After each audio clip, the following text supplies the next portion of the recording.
Hey everybody, if you're here on this video, you're probably thinking the same thing I was thinking. Why buy an ultrasonic cleaner from Amazon? Well, I went ahead and I did it, and we're going to be trying to clean these wheel nuts right here. I have 3 identical wheel nuts, and what I'm going to do is I'm going to make some homemade solutions, 3 different types that I found on the internet. We're going to be cleaning one at a time with this ultrasonic cleaner right here that I bought off of Amazon. I'll put the link down below, and let's get started.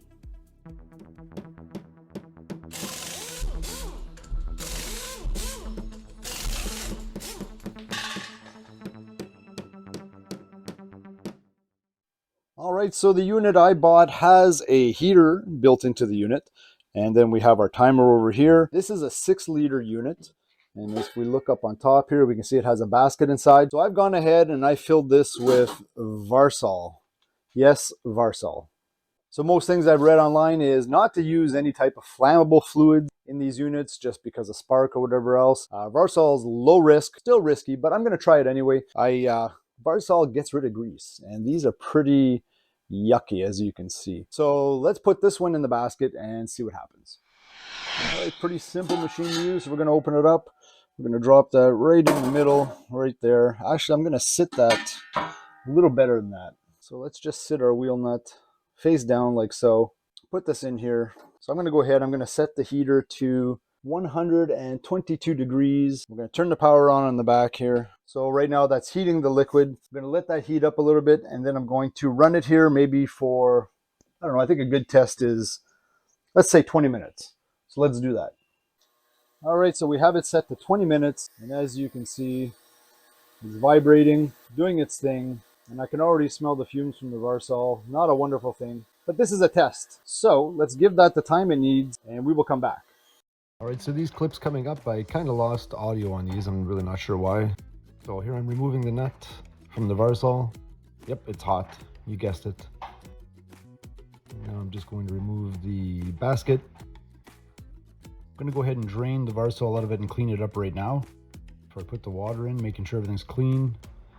So here I'm putting in another 2 to 3 liters of just tap water. Nothing special. And then I'm going to add 2 capfuls of the CLR. That's calcium rust lime remover of some type or other. And I'm setting it to 122 degrees. I'm placing the nut in the middle and sinking it in there. I'm going to turn it on, put the cover on. After it's warmed up, of course. And then I say something witty there. I'm not really sure what it is, but I'm sure it was funny. And here's the nut after about, I think this is about 15 or 20 minutes. And this one's doing really, really well. That CLR really helps.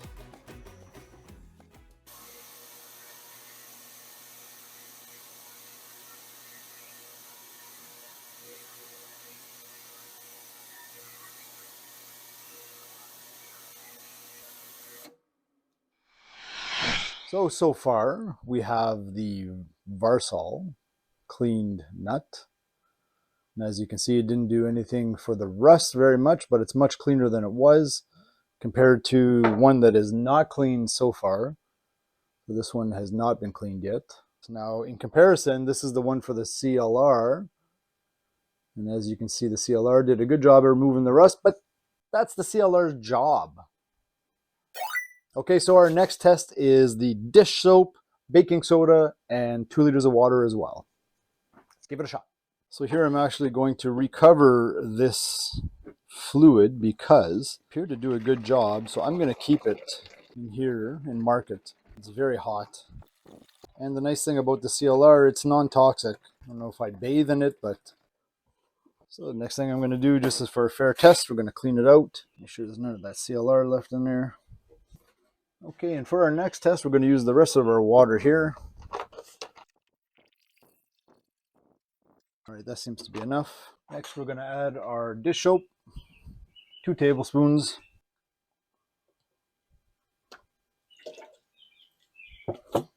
That's about right.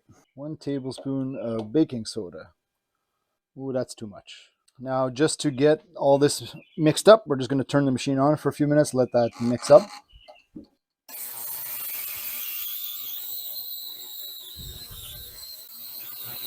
There it is, mixing itself up.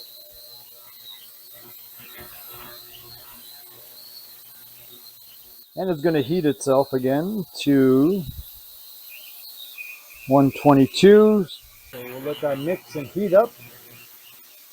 And then we'll throw our last wheel nut in there right there.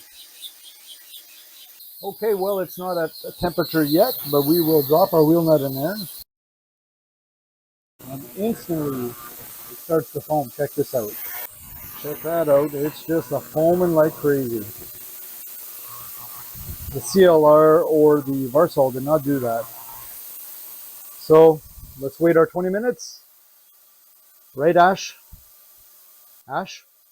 All right. It is done. This water is super dirty. The outcome is a little bit better than what I thought it was going to be. Oops. Like I said, the outcome's a little bit better than I thought it was going to be. That's really hot. So here we go. It's all cleaned off. So why don't we compare all three on the bench here? Okay, so for this test, we have Varsol.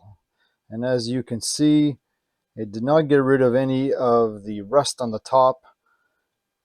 Some of the rust on the inside as well is still there. Overall, it did a good cleaning job. And I'll grab another nut just to show you guys in comparison.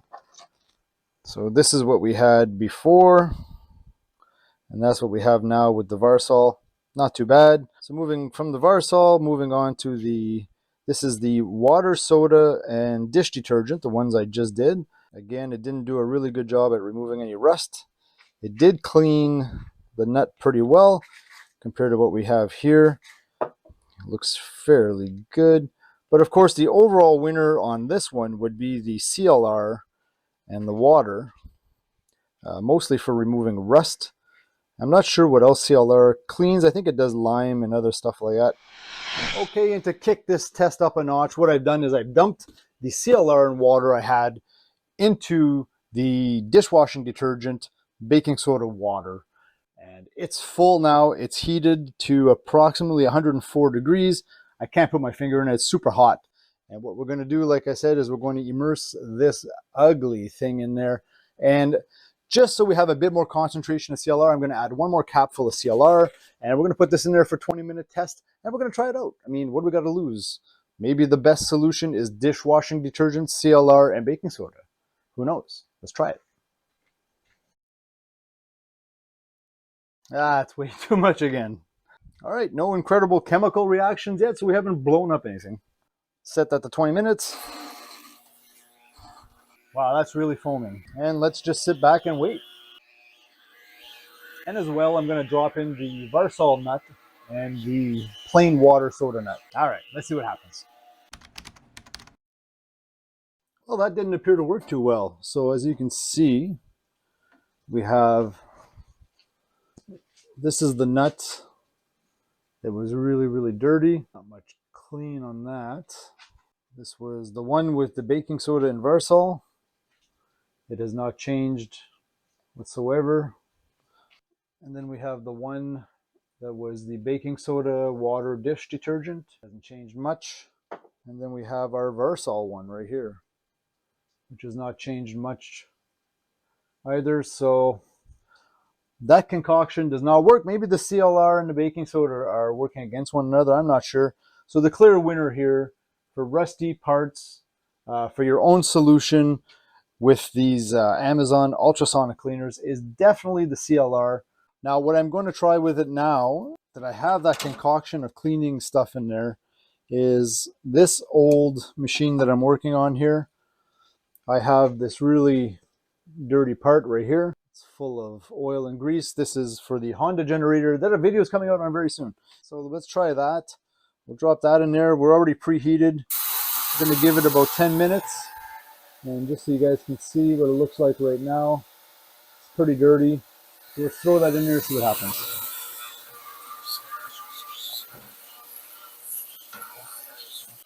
On another note, I did notice the machine is a lot quieter when it's full to the top where it's supposed to be. And maybe it's supposed to be full, not just a few liters in it, but it still is pretty loud. All right, I think that's long enough. That's been in there 25 minutes or so. And I brought the temperature up a little bit. Now the nice thing about the solution that's in there now, which is the CLR and the dish soap and the baking soda and all that stuff, is that it doesn't damage rubber. So it's rubber safe, so it cleans that stuff really nicely. Okay, I'll let you guys be the judge of what you think, how it cleaned. It looks like it did really well.